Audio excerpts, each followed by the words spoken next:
Metal is one of the manufacturers and exporters of pipeline products in China and is capable of providing the best quality pipes, tubes, fittings, flanges, and related accessories.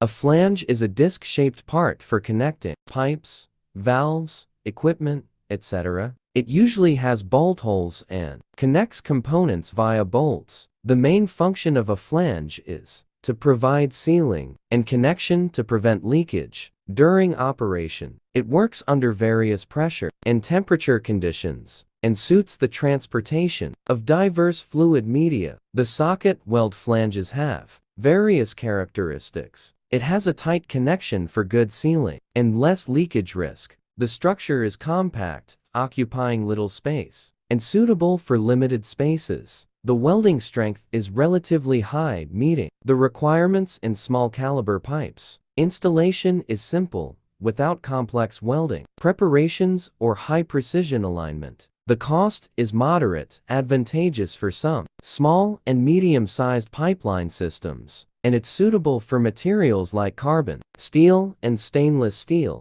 However, note that its application may be limited in high pressure, high temperature, or highly corrosive environments.